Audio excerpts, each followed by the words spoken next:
የኢትዮ ቴሌኮም አክሲዮን ዋጋ 3 እጥፍ ገደማ ጭማሪ ማሳየቱ ታወቀ። የተጣራ ትርፍ መጠን ለባለድርሻ አካላትና ባለ አክሲዮኖች ይፋ እንደሚደረግና ከዚያም ወደ ትርፍ ድርሻ ክፍፍል እንደሚገባ ኢትዮ ቴሌኮም ይፋ አድርጓል። ኢትዮ ቴሌኮም በ2018 በጀት ዓመት በፋይናንስ አፈጻጸም፣ በሀብት እድገትና በካፒታል ገበያ ተሳትፎ የተሻለ ስኬት ማስመዝገቡን የበጀት ዓመቱን አፈጻጸም ይፋ ሲያደርግ ጠቅሷል። ይፋ በተደረገው መሰረትም በሪፖርቱ የኩባንያው ጠቅላላ ሀብት መጠን 27 በመቶ እድገት በማሳየት 420 ቢሊዮን ብር እንደደረሰ ተነግሯል። ይህ እድገት የተመዘገበው ኩባንያው በመሰረተ ልማት፣ በዲጂታል ፕላትፎርሞችና በአገልግሎት አሰጣጥ ላይ ባደረገው ኢንቨስትመንት መሆኑ ተገልጿል። ይህም ለባለ አክሲዮኖችና ለባለድርሻ አካላት ከፍተኛ እሴት የሚፈጥር መሆኑን የተቋሙ ዋና ስራ አስፈጻሚ ወይዘሪት ፍሬሕይወት ታምሩ ይፋ አድርገዋል። ኢትዮ ቴሌኮም ወደ ህዝባዊ አክሲዮን ማህበርነት ከተሸጋገረ በኋላ በግንቦት 18 ቀን 2018 ዓ.ም በተጀመረው የሁለተኛ ደረጃ የአክሲዮን ገበያ ግብይት የአንዱ አክሲዮን ዋጋ በ300 ብር የተጀመረ ሲሆን በአሁኑ ወቅት ወደ 852 ብር ከፍ ማለቱ ተገልጿል።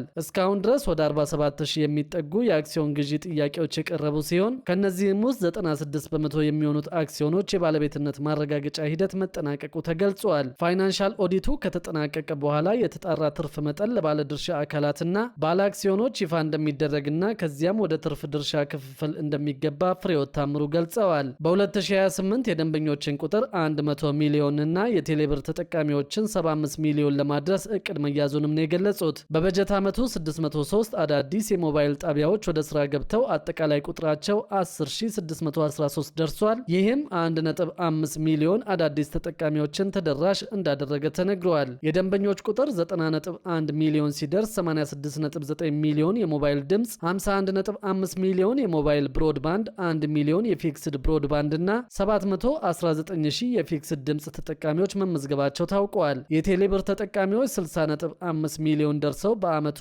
4.1 ትሪሊዮን ብር ትራንዛክሽን ተከናውነዋል። ባለፉት 5 ዓመታት የተከናወነው የገንዘብ ዝውውር 9.1 ትሪሊዮን ብር ደርሷል። 19.7 ሚሊዮን ደንበኞችም የብድር አገልግሎት እንዳገኙ ተነግረዋል። ተቋሙ በበጀት ዓመቱ 215.8 ቢሊዮን ብር ገቢ በማግኘት የእቅዱን 99.7 በመቶ እንዳሳካ ተገልጿል። ይህም ካለፈው ዓመት 162 ቢሊዮን ብር ገቢ ጋር ሲነጻጸር ከፍተኛ ጭማሪ እንዳለው ነው የታወቀው። የዳታና ኢንተርኔት ገቢ 31.1 በመቶ የጠቅላላ ገቢውን በመሸፈን ለመጀመሪያ ጊዜ 23.5 በመቶ ከደረሰው ከድምፅ አገልግሎት በላይ ገቢ እንዳስገኘም ተነግሯል። በሌላ በኩል ደግሞ በየክልሉ ቆመው የነበሩ ለብዙ ችግርና እንግልት ምክንያት የሆኑ 316 ህገወጥ ኬላዎች መነሳታቸው ይፋ ተደረገ። ህግ አክብረው መስራት ሲኖርባቸው ከዛ ውጭ በሆነ ተግባር ተሰማርተው ተገኝተዋል በተባሉ 347,000 በላይ ነጋዴዎች ላይ እርምጃ መወሰዱ የተነገረ ሲሆን 781.3 ሚሊዮን ብር የገንዘብ ቅጣትም እንደተጣለባቸው ተገልጿል። የንግድና ቀጠናዊ ትስስር ሚኒስትሩ ዶክተር ካሳሁን ጎፌ ገበያን ለማረጋጋት፣ የምርት አቅርቦትን ለማሻሻልና የኑሮ ውድነትን ለመቀነስ የተከናወኑ ተግባራትን በተመለከተ ሪፖርታቸውን አቅርበዋል። ከንግድና ቀጠናዊ ትስስር ሚኒስቴር ባገኘነው መረጃ በየዓመቱ የምርት አቅርቦትን ለማሻሻልና የኑሮ ውድነትን ለመቀነስ የሚያግዙ በርካታ ስራዎች ተሰርተዋል። የምርት ነጻ ዝውውርን የሚገድቡ 316 ህገወጥ ኬላዎች መነሳታቸውን ክልሎች ሪፖርት አቅርበዋል የተባለ ሲሆን አሁንም ግን በየአካባቢው የኬላዎች ችግር ሙሉ በሙሉ አለመፈታቱ ተጠቅሷል። በየአካባቢው ኬላዎችን በማቆም ገንዘብ የሚሰበስቡ ክልሎች ጉዳይ ከዚህ ቀደም እስከ ፓርላማውና ጠቅላይ ሚኒስትሩ ድረስ ደርሶ ብዙ ሲባልበት የሸቀጦች ዋጋንም እያናረ አሽከርካሪዎችንም ለእንግልት እየዳረገ ነው ተብሎ ትችት ሲቀርብበት እንደነበር ይታወሳል። በአመቱ በተሰራው ስራ ህግ አክብረው መስራት ሲኖርባቸው ከዛ ውጭ በሆነ ተግባር ተሰማርተው ተገኝተዋል በተባሉ ከ347,000 በላይ ነጋዴዎች ላይ እርምጃ ከመውሰድና 781.3 ሚሊዮን ብር የገንዘብ ቅጣት ከማስተላለፍ ባለፈ ከ14000 በላይ ግለሰቦች በእስራት ተቀጥተዋል። 6000 የንግድ ፍቃዶችም ተሰርዘዋል ተብሏል። በህገወጥ የነዳጅ ዝውውር የተሳተፉ 115 ማደያዎች፣ 84 የንግድና ጸጥታ መዋቅር አባላት እንዲሁም ደግሞ 604 ህገወጥ የሆኑ ተሳታፊዎች ላይ ህጋዊ እርምጃ መወሰዱንም ሚኒስትሩ አብራርተዋል። መሰረታዊ የሸቀጦች አቅርቦትን ለነጻ ገበያው በመተው ለሸቀጦች ግዢ ማስፈጸሚያ ከባንኮች 568.8 ሚሊዮን ዶላር በላይ የውጭ ምንዛሪ እንደተፈቀደ ተነግሯል። በዚህም 7.3 ሚሊዮን ኩንታል የስኳርና 704 ሚሊዮን ሊትር በላይ የምግብ ዘይት ለገበያ ማቅረብ መቻሉ ተነግሯል።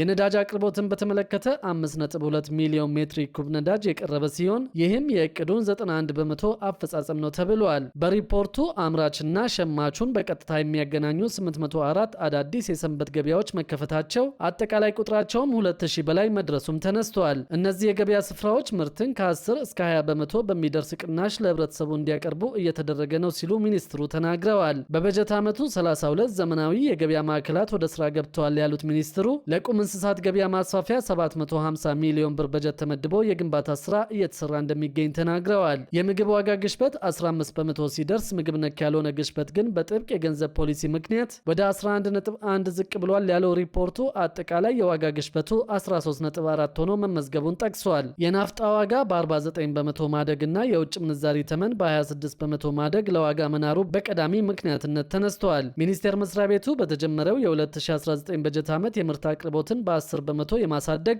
500 የአካባቢ ገበያዎችን ደረጃ የማሻሻል የሰንበት ገበያዎችን ቁጥር ደግሞ ከ3000 በላይ የማሳደግ እቅድ መያዙ ተነግሯል። በዚሁ ጊዜም የንግድ ማነቆዎችንና ህገወጥ ኬላዎችን የማንሳትና የማስወገድ ስራም ይሰራል ተብሏል።